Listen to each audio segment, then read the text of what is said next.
Welcome today. Today's guest is Petr Ludwig, and he is the CEO of Procrastination.com and the best-selling author of The End of Procrastination, which has been translated into over 15 languages. And he joins me to discuss the inverse connection between procrastination and purpose, talks about overcoming procrastination through passion and persistence, the two main things you need to have. And he also talks about having the courage to change things and dedicating his life to doing only meaningful activities. Great conversation. I've been looking forward to connecting with Petr and excited to have him on the show because I think procrastination is something that many of us can relate to, where we find ourselves getting stuck but not knowing how to get past it. And so please dig in, enjoy the conversation with Petr. And I also want to mention, if you haven't found it yet, is recently I started up a YouTube channel and really just a chance to play around a little bit. You'll find some of the most recent, more popular episodes posted there. There's no video. It is really just the audio. And there is also a little bit of video of me doing some short segments, 5-10 minutes long, just kind of sharing some of my thoughts on some different topics, which is a little bit of an experiment, a little bit different because, normally I'm interviewing the guests. They're the expert in what they're talking about. But I want a chance to just kind of step back, share some of my thoughts, and get some of your feedback and bounce some ideas off of you off that. So look it up on YouTube. It's just Imperfect Action. And also, of course, you can get it from the show notes on the website at brockedwards.com. Really looking forward to hearing some of your thoughts, your perspectives, and your feedback on it. But for now, let's talk to Petr. Let's get started.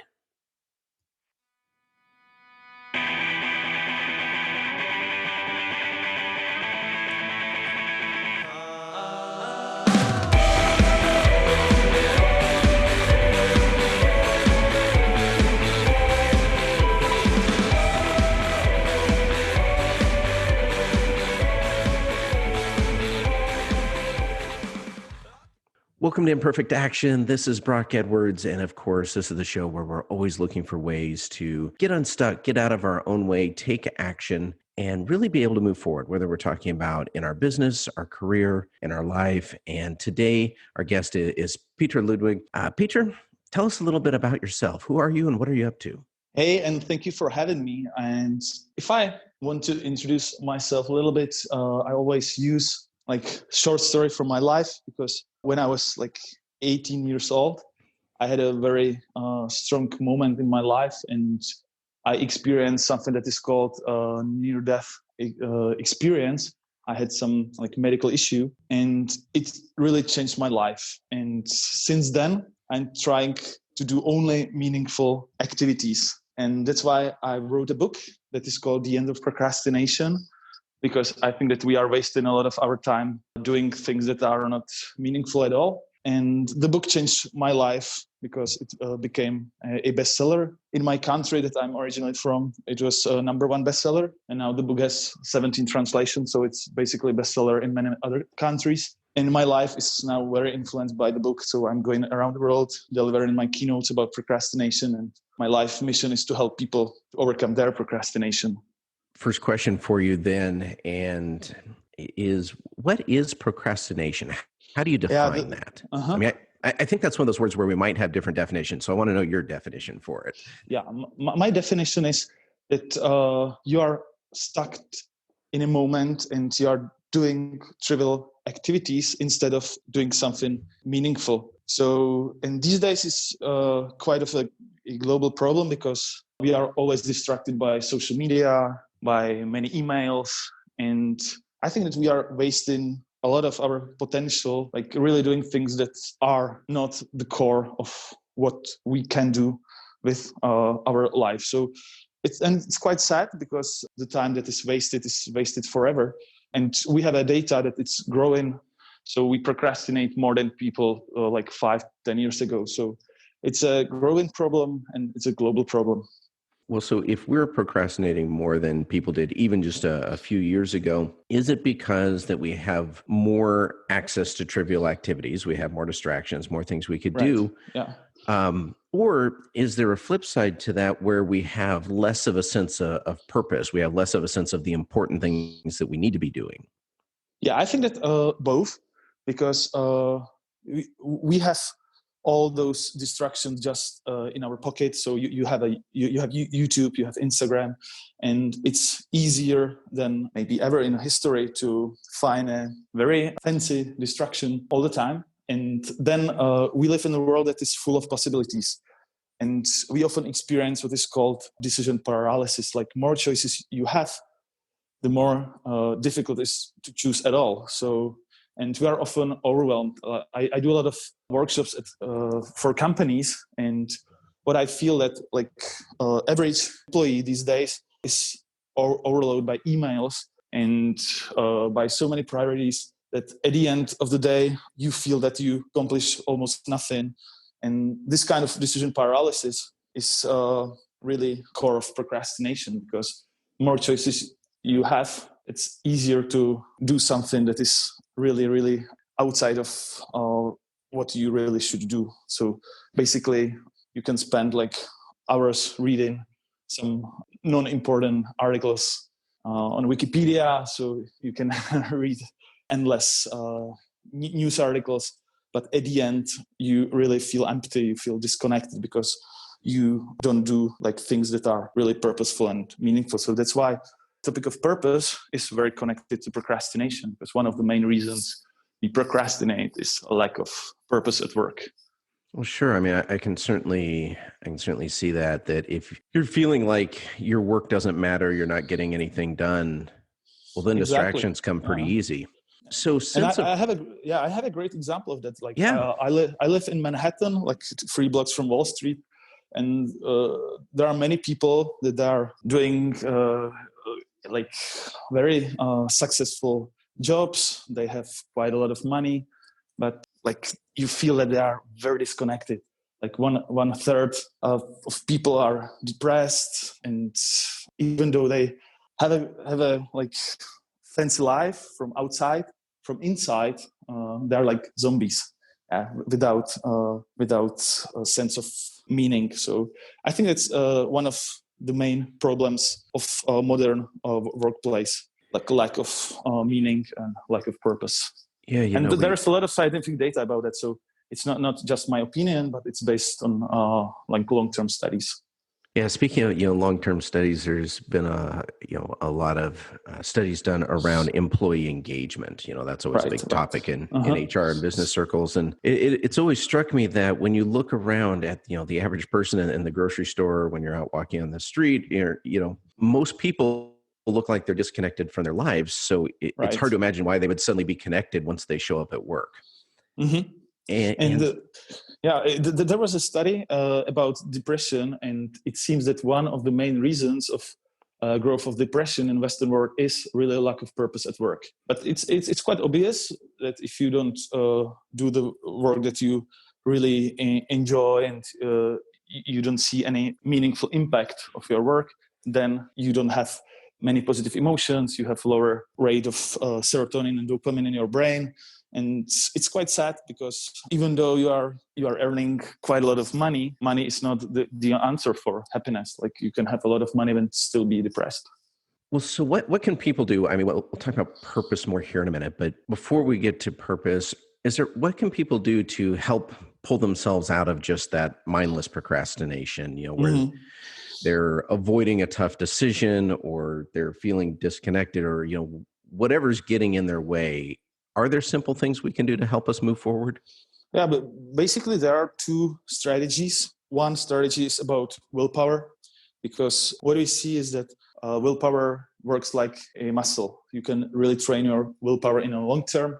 So we have studies about identical twins, and one of those twins can have very strong willpower, and the other can have very weak willpower. So it seems that willpower is not just about genetics, but it's about training. So you can really boost your willpower in a long term. So for example, if you do 20 push-ups daily, and if I measure your muscles, in a long term, your muscles grow. And if I scan your brain with fMRI, it seems that parts of the brain, like the prefrontal cortex, is also growing. So it's quite important to know that we can change ourselves in the long term in terms of willpower.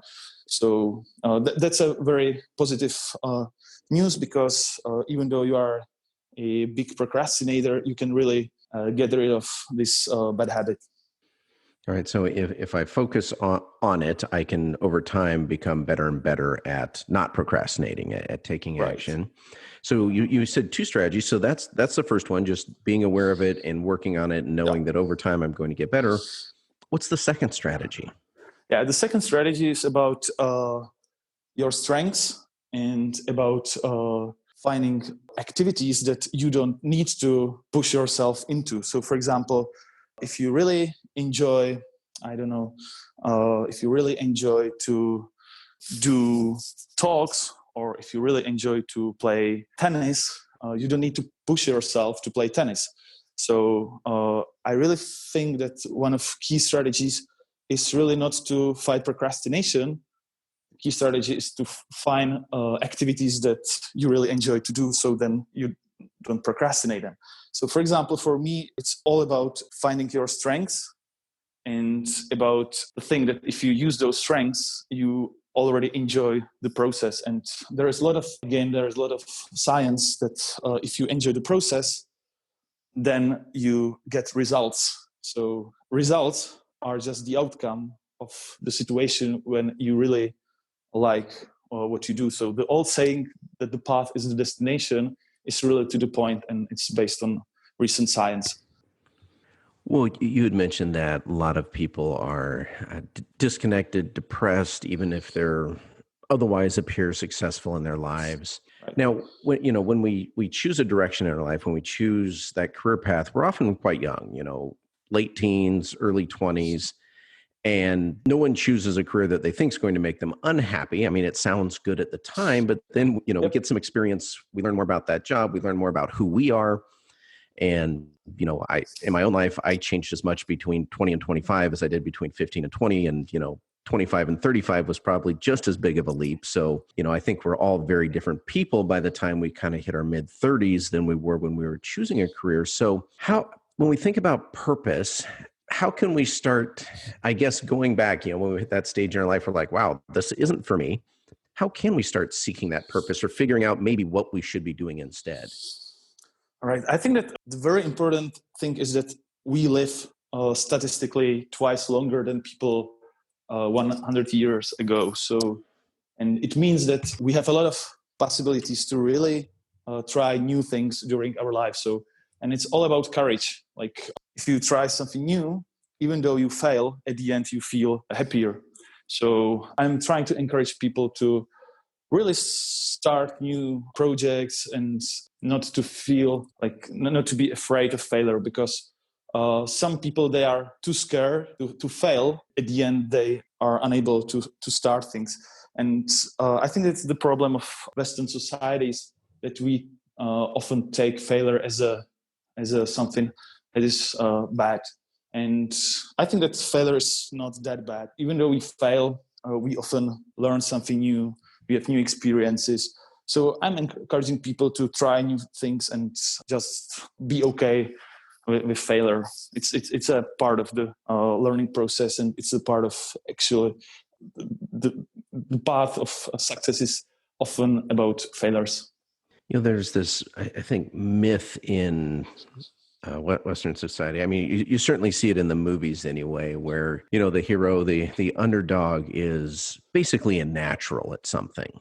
Uh-huh. And yet real life is very rarely like that. Even someone who has some sort of natural talent typically needs to develop it. And that does take Right. time, that takes effort, it takes failure, like you mentioned. So how do we get comfortable with the idea of failure not defining us, but being just a natural part of the process? Yeah. If you see like recent studies on this specific topic, it seems that we need two key ingredients. First is passion, and the second is persistence. If you have a passion, if you really like to do things, then even though you fail, you still love what you do. So I think that like finding things that you really do, not just for outcomes, not just for results, but finding things that you just enjoy doing is one of the biggest ideas of life. Mihai Csikszentmihalyi, one of the greatest psychologists, he did a long-term studies with best sportsmen, best entrepreneurs, and the outcome was that the best people in different domains, they have one thing in common, and there was a state of flow.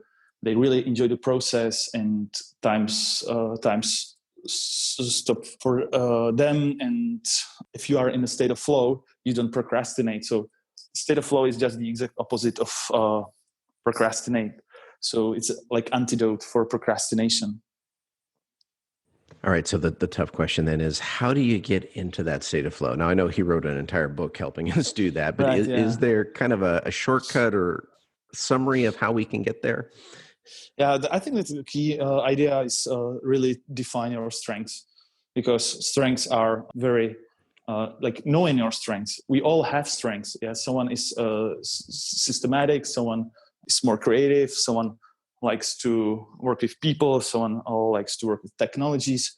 And if you know yourself, and if you really are sensitive about your emotions, then you can really find activities that you like, and you obviously can find activities that you don't like. And to find the best life mission is for me about really defining your strengths. And there are a lot of tools. You can test yourself online, and at the end, if you deploy your strengths daily, you are more in a state of flow.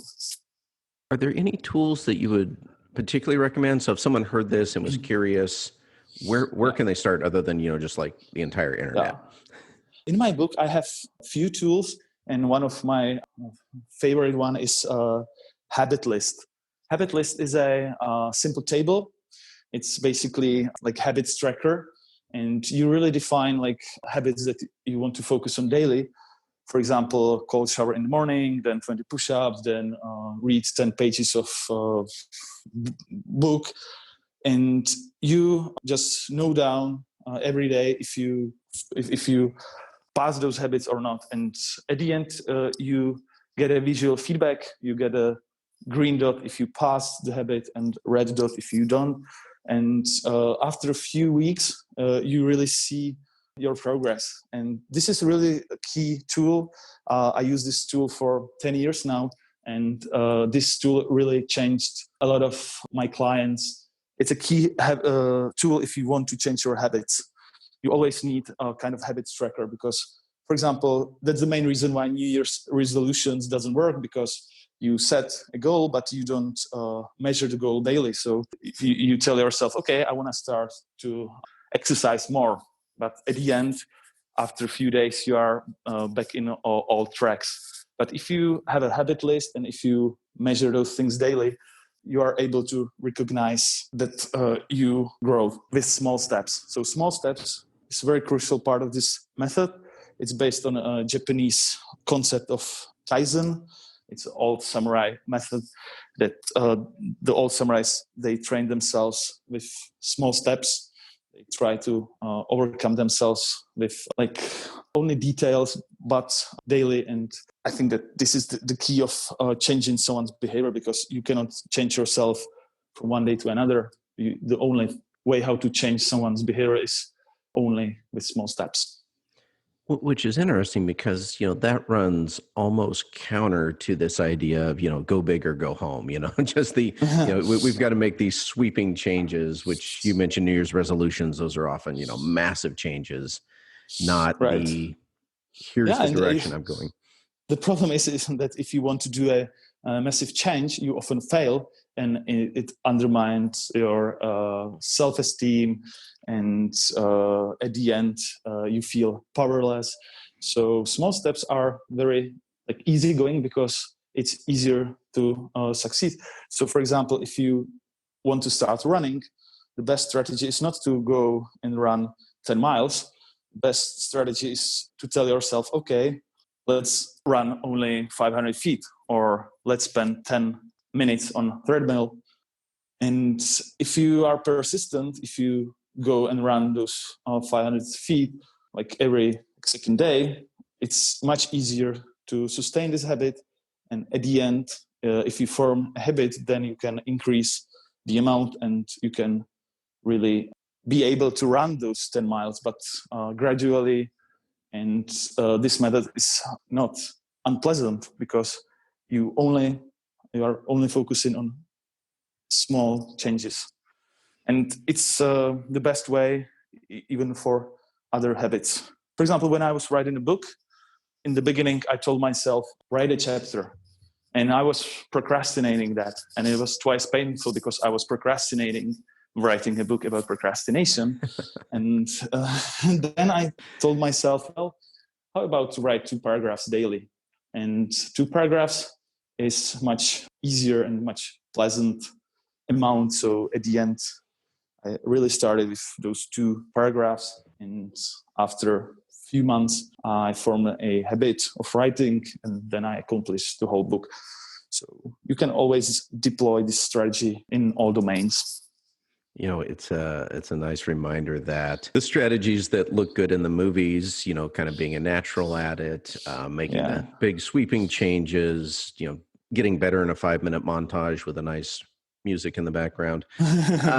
You know, that's not real life. What works in real life is much more of, like you say, you know, understanding your strengths, developing the habits, taking small steps, and knowing that along the way we're going to fail, we're going to have setbacks, and it's more about the steady progress versus the, you know, instant championship. Right. I'm going to shift gears just a little bit here. So when we talk about purpose and the importance of purpose, lots of people talk about purpose. In fact, you know, my daughter's in college right now. And so I know for kids her age, I think it's almost overwhelming because they've heard their whole life, you know, you got to have this purpose to your life. And, you know, and they haven't a clue. And most adults don't have a clue. So what is the purpose of purpose? What does having a clear purpose enable us to do? Yeah, I think that it's the best ingredient for long-term intrinsic motivation. And again, there's a lot of data. There's a huge meta-analysis about motivation. And it seems that extrinsic motivation doesn't work in long term. What works is intrinsic motivation. And the key ingredient is to have a strong sense of purpose. And if I'm like helping my clients to find strong purpose, I'm always asking them how you can use your strengths for a greater good, like how you can positively change communities that you are a part of, how you can do a positive impact on a society. So if you are not just selfish, and if you are more selfless, then you have much more sense of meaning in life. And that's maybe one of the main reasons why we don't feel purpose, because the Western society, again, is mostly focused on a selfish goals, like to have a great career, to build a big house, to buy a fancy car. But if you are just selfish, then you don't have that kind of strong positive emotion. And there was a study, like they asked people what was the strongest moment in their life. And mostly people describe moments of selflessness, like they stopped next to an accident and they saved someone's life, and or they like influence life of someone else in a positive manner. So I think that selflessness is really an antidote for being selfish. So humbleness and those virtues are key for really having a happy and successful life. So why doesn't that get more press?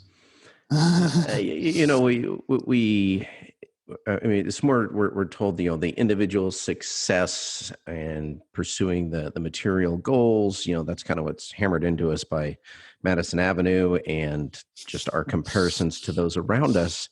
Right. But then, as you point out, that most people are kind of miserable once they get there. And yet, rather than stepping back and going, you know what, I'm going to switch gears, I'm going to be more selfless, I'm going to help others, it's almost like we just double down on the path that we're going on. Right.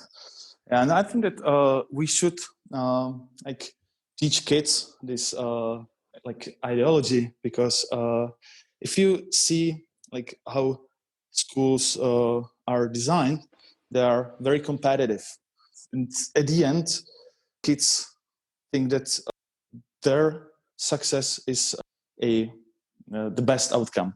But if you teach kids that a success of others is the best outcome, you really have a different environment. And there were some pilot studies on that, that if you teach kids mindfulness, if you teach them how to be more kindness and those virtues, at the end, they are not just happier, but they have better health, better relationships in the long term. So I really think that kindness is kind of religion 2.0.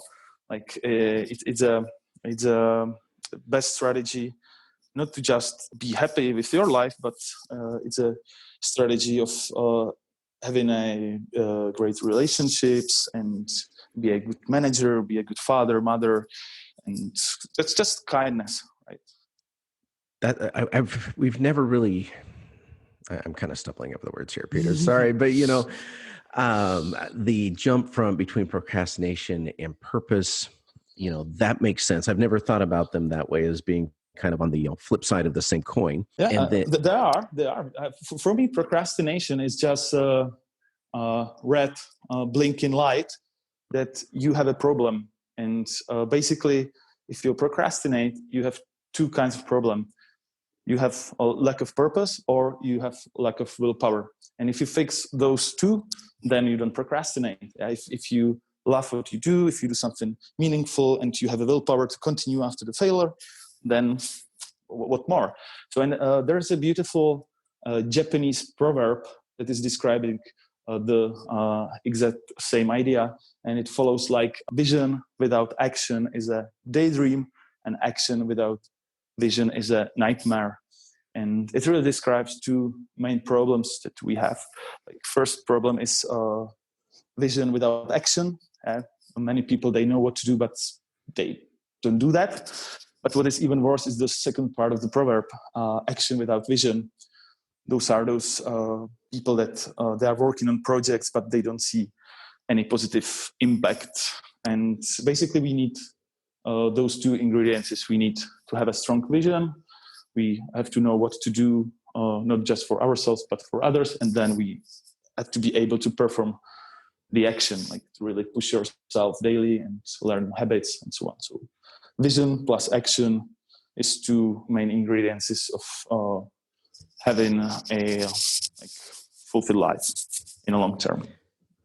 Well, and you took purpose a little bit deeper, or a slightly different direction than I think we typically hear. We hear about, you should have purpose in your life and all of that, but then you took it to, but purpose isn't necessarily about us. Purpose is, how are we impacting others, or at least that is exactly a component of it. It's the best definition of purpose, how you can influence not yourself, but others. Because that's a totally different way of thinking about it. That, I think, and I'm thinking as I'm speaking here, but kind of pulls us out of the, well, I don't know what to do with my life, I don't know what my one true purpose is, and moves it into the, but I can always find ways to help others that play to my strengths. Exactly. And I think that there was a study, and it seems that if you are selfish, you have a high risk of depression. So the best antidote for depression is really not to think just about yourself, but ask yourself how you can contribute to the society. So you can visit a retirement house, and you can do a volunteer job there only for a few hours weekly.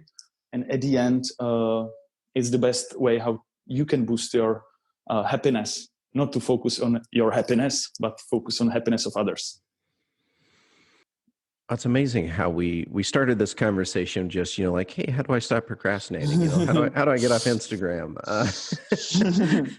And now we're to, how can we help improve the society around us and improve the people around us? And so, I mean, I love that transition, that it may not be about just solving how do I stop procrastinating, but really, how do I have more meaning and impact and fulfillment in my life, which naturally removes the need or desire to procrastinate.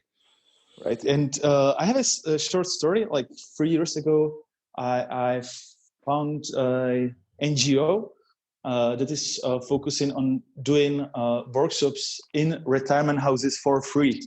So basically, I have a team of 5 people that is going around retirement houses, and they do workshops about procrastination, but for elderly. And it's so meaningful, and I really love this part of my work because it's an NGO. You do it for free. You have a team of volunteers, but you really see that those people are the most fulfilled people that I know, because even though they do that only like few hours weekly, at the end, the impact on their happiness is huge. So this is a example of what we are discussing. Like, it's not about ourselves, but it's about asking like how we can contribute to the society. Well, that might be a good place to wrap up here, because like I say, that's a lot of ground we covered. I love that connection to something deeper, that the idea that maybe when we're stuck, it's because we're not thinking big enough about what excites us, what jazzes us, how we could be contributing to the world. Right. So if people want to find more about you, your book, the things that you've offered, where would they find you? Yeah, it's easy. Our website is procrastination.com. So we have a domain with procrastination. So if you Google procrastination, or if you put procrastination.com, then you can find other sources. We have some free videos on our YouTube channel, or you can read the book. The book is called The End of Procrastination, and it has 17 translations, so you can read it in whatever language you want. So you can learn Chinese or Japanese reading my book. And then you can find me on Instagram. It's at Petr Ludwig. So Petr Ludwig is my name. And I really believe that like those ideas are global these days, because we are all like global citizens, and we have the same struggles, even though you live in Tokyo, even though you live in Europe, even though you live in States. So I think that we really can improve our lives and lives of others by deploying those ideas into our daily lives. So that's my basically mission for 2020, to do more talks around the globe to help people not just to fight procrastination, but to find their purpose. So, question I always ask all my guests is, how can the listener help you? I mean, you obviously dedicate quite a bit of your life to helping others. Wow, it's a great question. Thank you. Well, I moved to New York 1 year ago, and so I'm living like 50% in States, 50% in Europe. And my life in Europe is very different than my life in the US, because if I'm in Europe, I have many like speaking opportunities. Basically, I'm like sold out, and I have like talk every like last month I had like 15 talks in Europe. But still, when I'm in States, I don't have that many speaking opportunities. So if you do an event, and if you want to like invite me, I can deliver a talk about procrastination in States, because for me it's a key mission for 2020 to be more in the US and deliver more keynotes there. All right, excellent. Well, thank you so much for being on today, Peter. Really enjoyed it.